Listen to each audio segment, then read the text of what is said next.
بسم اللہ الرحمن الرحیم والذین یتوفون منکم، اور وہ لوگ کہ جو وفات پا جائیں تم میں سے،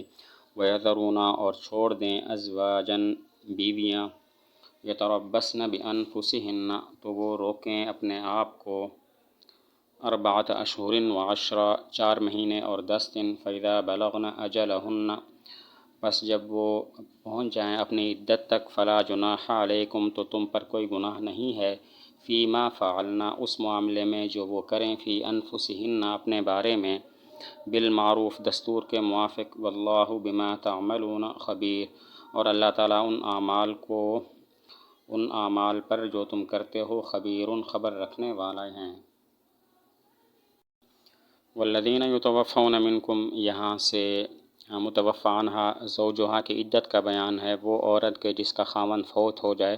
تو اس کی عدت کتنی ہے۔ اس کی عدت بتاتے ہیں کہ 4 مہینے اور 10 دن ہے، لیکن یہ تب ہے جب کہ وہ حاملہ نہ ہو۔ اگر وہ حاملہ ہے تو پھر اس کی عدت وضع حمل ہے، یعنی جب بچہ ہو جائے گا تو اس کے بعد وہ کہیں اور نکاح کر سکتی ہے۔ متوفی عنہا زوجہا، وہ عورت کے جس کا خاوند فوت ہو جائے اس کی عدت 4 مہینے 10 دن ہے، لیکن یہ تفصیل ہے جب کہ وہ حاملہ نہ ہو۔ اگر وہ حاملہ ہے تو پھر اس کی عدت وضع حمل ہوگی، یعنی بچہ کی پیدائش کے بعد اس کی عدت پوری ہو جائے گی اور اس کے بعد پھر وہ کسی اور سے نکاح کر سکتی ہے۔ فَإِذَا بَلَغْنَ أَجَلَهُنَّ فَلَا جُنَاحَ عَلَيْكُمْ فِيمَا فَعَلْنَ فِي أَنفُسِهِنَّ بِالْمَعْرُوفِ، تو مسلمانوں کو خطاب ہے کہ جب ان عورتوں کی عدت پوری ہو جائے تو وہ اپنے بارے میں جو بھی فیصلہ کریں دستور کے موافق، تو تم پر کوئی گناہ نہیں ہے، تم انہیں مت روکو۔ عدت گزر جانے کے بعد وہ زینت کر سکتی ہیں، نکاح کر سکتی ہیں، باہر نکل سکتی ہیں، اور معروف کا مطلب یہ ہے کہ ایسے طریقہ پر یہ کام کریں جو شریعت کے خلاف نہ ہو۔ اگر شریعت کے خلاف کام کریں گی تو پھر مسلمانوں پر لازم ہوگا کہ ان عورتوں کو روکیں ایسا کام کرنے سے۔ تو فَإِذَا بَلَغْنَ أَجَلَهُنَّ اس کا مطلب یہ ہوا جب متوفی عنہا زوجہا، وہ عورت کے جس کا خاوند فوت ہو جائے، اس کی عدت جب گزر جائے گی تو وہ اپنے بارے میں جو فیصلہ کریں، زینت کرنا، نکاح کرنا، باہر جانا، تو مسلمان ان کو نہ روکیں۔ اور بالمعروف کا مطلب یہ ہے کہ وہ اپنے بارے میں جو فیصلہ شریعت کے مطابق کریں تو مسلمانوں پر کوئی گناہ نہیں ہے۔ اگر وہ شریعت کے خلاف کوئی کام کرتی ہیں تو مسلمانوں پر لازم ہے کہ ان کو روکیں۔ واللہ بما تعملون خبیر، اللہ تعالیٰ تمہارے اعمال سے باخبر ہے اور تمہارے اعمال کے مطابق اللہ تعالیٰ تمہیں بدلہ دیں گے۔ لا جناح علیکم، اور تم پر کوئی گناہ نہیں ہے، فیما عرضتم بھی اس چیز میں کہ جس کے ساتھ تم اشارہ کرو، من خطبۃ النساء یعنی عورتوں کو پیغام نکاح دینا، او اکننتم یا تم چھپاؤ، فی انفسکم اپنے دلوں میں، علم اللہ اللہ تعالیٰ نے جان لیا، انکم ستذکرونہن کہ بے شک تم عنقریب ذکر کرو گے ان سے، ولیکن لا تواعدوہن لیکن ان سے وعدہ نہ کرو، سرًا چھپ کر، الا ان تقولوا مگر یہ کہ تم کہو، قولاً بات، معروفاً دستور کے مطابق، ولا تعزموا اور ارادہ نہ کرو، عقدۃ النکاح نکاح کے عقد کا، حتی یبلغ الکتاب اجلہ یہاں تک کہ پہنچ جائے عدت اپنی مدت کو، واعلموا اور جان لو، ان اللہ کہ بے شک اللہ تعالیٰ، یعلم ما فی انفسکم جانتے ہیں وہ بات جو تمہارے دلوں میں ہے، فاحذروہ پس اس سے ڈرو، واعلموا اور جان لو، ان اللہ غفور حلیم کہ بے شک اللہ تعالیٰ بخشنے والے بردبار ہیں۔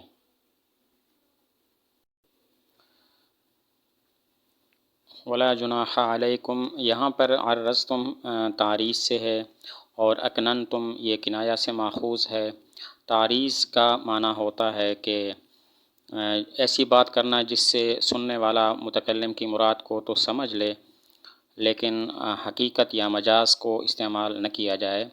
ایسی بات کی جائے کہ جس سے سننے والے کو متکلم کی بات سمجھ میں آ جائے کہ وہ کیا کہنا چاہتا ہے، لیکن اشارتاً بات کرے۔ اور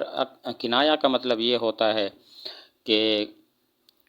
کسی شے کے لازم کو ذکر کرنا تاکہ اس شے کا پتہ چل جائے۔ مثلاً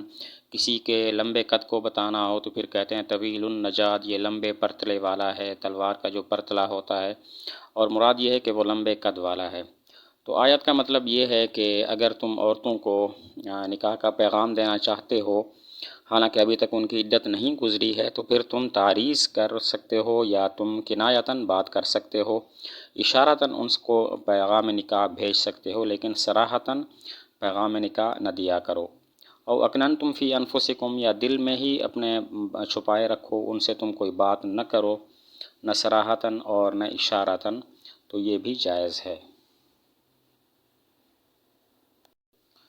تو یہاں پر ایک خطبہ کا لفظ ہے، دوسرا تعریض، تیسرا کنایا۔ خطبہ کا معنی تو ہوتا ہے کہ نکاح کا پیغام دینا، اور تعریض کا مطلب یہ ہوتا ہے ایسی بات کرنا اشارتاً کہ جس سے سننے والا سمجھ جائے کہ متکلم کیا کہنا چاہتا ہے، اور کنایا کا مطلب یہ ہوتا ہے کہ کسی شے کے لازم کو ذکر کر کے اسی شے کو مراد لینا۔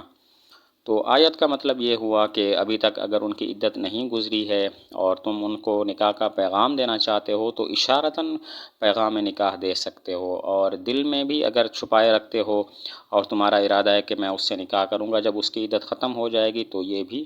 جائز ہے۔ علم اللہ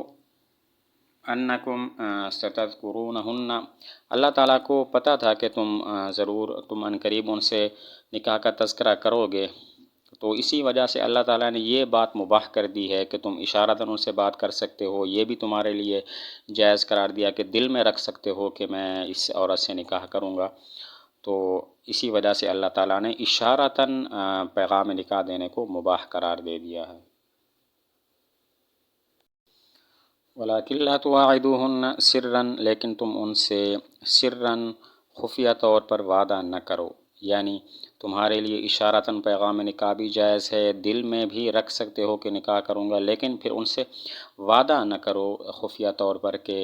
میں تم سے نکاح کروں گا۔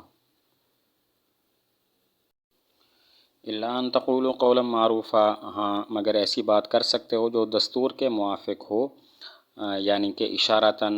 جو ہے پیغام نکاح دے سکتے ہو جو دستور کے موافق ہے، صراحتاً ان سے کوئی بات نہ کرو۔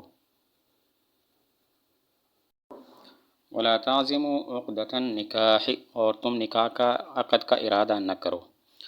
سوال ہوتا ہے کہ پیچھے اللہ تعالیٰ نے ارشاد فرمایا او اکننتم فی انفسکم، کہ دل میں تم رکھ سکتے ہو، یعنی دل میں ارادہ تمہارا ہو سکتا ہے کہ عدت کی گزرنے کے بعد میں اس سے نکاح کروں گا، جبکہ یہاں پر فرما رہے ہیں ولا تعزموا عقدۃ النکاح، نکاح کے عقد کا ارادہ بھی نہ کرو۔ تو دل میں جب بندہ بات رکھتا ہے تو ارادہ تو ہوتا ہے اس کا کہ وہ اس سے نکاح کرے گا، تو پھر یہاں پر کیسے فرمایا ولا تعزموا عقدۃ النکاح، تم نکاح کے عقد کا ارادہ بھی نہ کرو؟ تو اس کے دو جواب ہیں۔ پہلا جواب یہ ہے کہ لا تعزموا عقدۃ النکاح کا مطلب یہ ہے کہ عدت میں نکاح نہ کرو، اور دوسرا جواب یہ ہے کہ لا تعزموا اگر مراد ہو نکاح کا ارادہ نہ کرو، تو پھر یہ نہیں تنزیہی ہے، یعنی کہ نہیں تحریمی نہیں ہے۔ تو اب دونوں باتوں میں توافق ہو جائے گا۔ او اکننتم فی انفسکم، کے دل میں تم بات رکھ سکتے ہو کہ عدت کے بعد میں اس سے نکاح کروں گا، اور لا تعزموا میں اس سے منع فرما دیا، تو یہ نہیں تنزیہی پر محمول ہے، یعنی تھوڑی سی اس میں کراہت ہے، باقی یہ حرام نہیں ہے کہ انسان نکاح کا ارادہ بھی نہ کرے۔ نکاح کا ارادہ کر سکتا ہے کہ جب عدت ختم ہوگی تو پھر میں اس سے نکاح کر لوں گا۔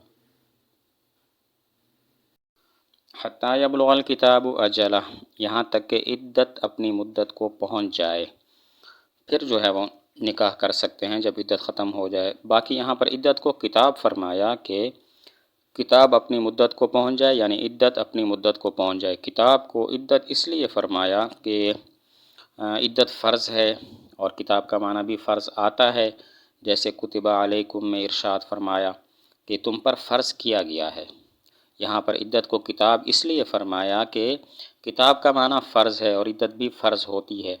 باقی کتاب کا معنی فرض اس طرح ہے کہ ایک آیت میں کتب علیکم بھی فرمایا ہے، اور اس کا معنی یہی ہے کہ تم پر فرض کیا گیا ہے۔ وَاعْلَمُوا أَنَّ اللَّهَ يَعْلَمُ مَا فِي أَنفُسِكُمْ، یہ تم بات جان لو کہ اللہ تعالیٰ تمہارے دلوں کی باتوں کو جانتا ہے۔ تو اس سے اشارہ ہے کہ ارادہ کرنا یہ مکروہ ہے،